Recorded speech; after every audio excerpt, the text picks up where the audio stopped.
Con el permiso de la presidencia, compañeras y compañeros diputados, vengo a esta tribuna a presentar dos iniciativas que tienen que ver con la tutela de los derechos de dos sectores de la sociedad más vulnerables: los niños jornaleros y los despachadores de las estaciones de gasolina.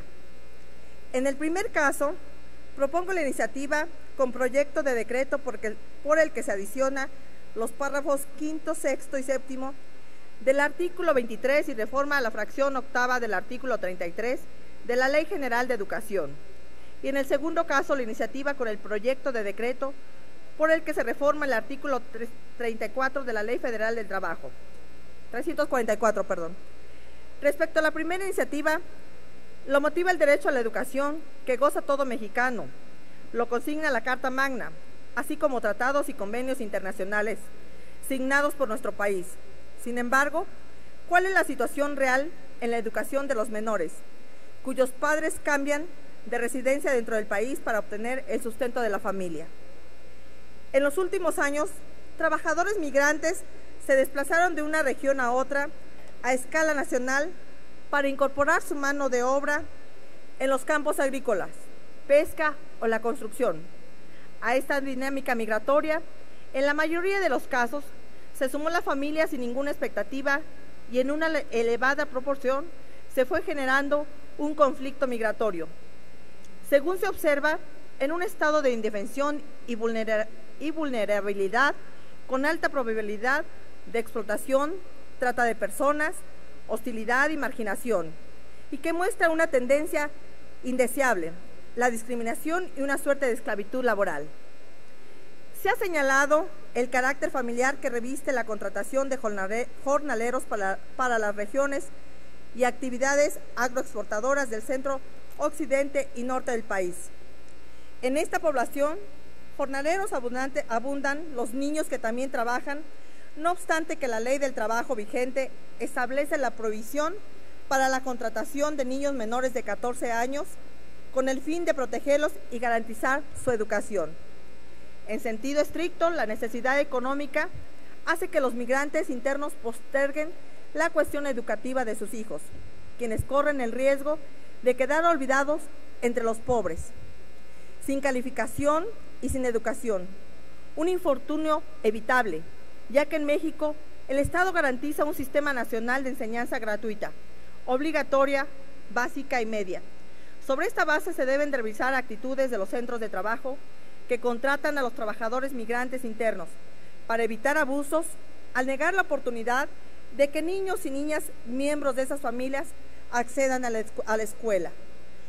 Por lo anteriormente expuesto, me permito someter a consideración del Pleno de esta Cámara de Diputados del Honorable Congreso de la Unión la siguiente iniciativa con proyecto de decreto que reforma la fracción octava al artículo 33 y adiciona los párrafos quinto, sexto y séptimo del artículo 23 de la Ley General de Educación para quedar como sigue.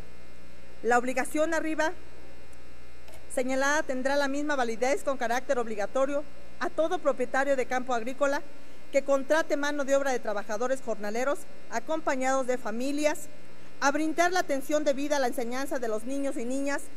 Para dicho cumplimiento, el propietario destinará un espacio como centro educativo temporal para la realización de talleres especiales enfocados a la enseñanza básica de los niños y niñas.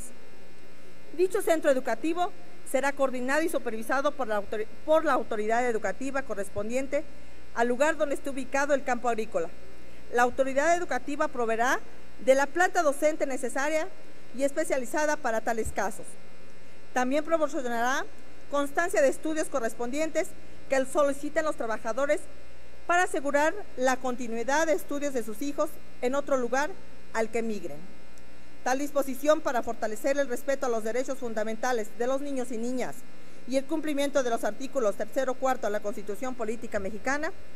Para cumplir con lo dispuesto en el artículo anterior, las autoridades educativas en el ámbito de sus respectivas competencias llevarán a cabo los siguientes. Fracción octava, desarrollarán programas con perspectivas de género para los niños jornaleros migrantes, para otorgar becas y demás apoyos económicos para ejercer su derecho a la educación.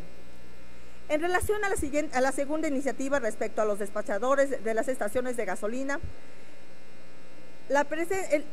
presento en el tenor del siguiente exposición de motivos. En México, la legislación en la materia laboral señala que toda persona tiene derecho al trabajo digno, al que corresponde salario igual, de las empresas cualquiera que sea su actividad.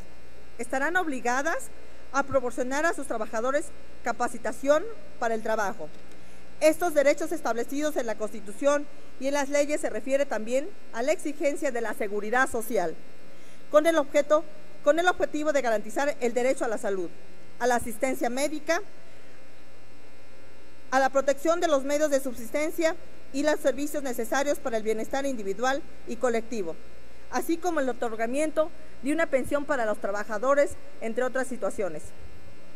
No obstante que la norma es clara, algunos patrones incumplen muchas veces estas obligaciones, argumentando que su actividad empresarial o comercial no se encuentra en el supuesto al que hace referencia la Ley Federal del Trabajo sobre establecimientos análogos, ni tampoco se reconoce para trabajadores el personal que labora en sus empresas, lo que ha dado como resultado que estos no sean sujetos de los derechos a los que la ley refiere, como sucede con los más de 300,000 despachadores de gasolina que trabajan en poco más de 12,000 gasolineras establecidas en todo el país.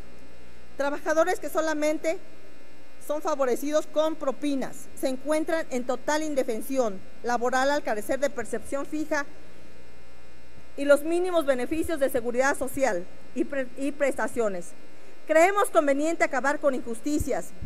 ¿Acaso no le es para los trabajadores de estaciones de servicio de gasolina que no perciban salarios, salvo propina de automovilistas, y tengan derecho a aguinaldo, acceso a una vivienda, fondo al retiro, vacaciones, mucho menos gocen de reparto de utilidades, y que estén obligados a comprar uniformes, pagar entre 200 y 300 pesos como derecho de piso, y vender una cantidad fija de aditivos y aceites para el motor, productos que caso de no vender, no les pagan? Sobre las consecuencias de la relación actual en las gasolineras, surgen varias interrogantes. ¿Qué sucede con ellos en el caso de una explotación, de una explosión, una clase de accidente, atropellamiento, un asalto a mano armada? ¿Qué sucede con las mujeres embarazadas empleadas de esas estaciones de servicio? ¿Acaso a quién acuden estos trabajadores cuando son masivamente despedidos por el cierre de una estación? Ante esta realidad de abusos laborales en contra de los despachadores de gasolina, se busca con esta iniciativa se les reconozca como trabajadores en los términos que señala la Ley Federal del Trabajo. Una vez reconocidos jurídicamente como trabajadores, accedan a los beneficios como lo establece la Ley de Seguridad Social, del Seguro Social, como el derecho a la salud, la asistencia médica, la protección de los medios de subsistencia y los servicios sociales necesarios para el bienestar individual y colectivo, como el otorgamiento de una pensión. Concluya, compañera diputada. Por lo anteriormente expuesto, someto a la consideración de la soberanía iniciativa con el proyecto de decreto por el que se reforme el artículo de la Ley Federal del Trabajo para quedar como sigue. Artículo 344. La disposición de este capítulo se aplica a los trabajadores en hoteles, casas de asistencia, restaurantes, fondas, cafés, bares, gasolineras y otros establecimientos análogos. Es cuanto, diputado presidente. Gracias, diputada.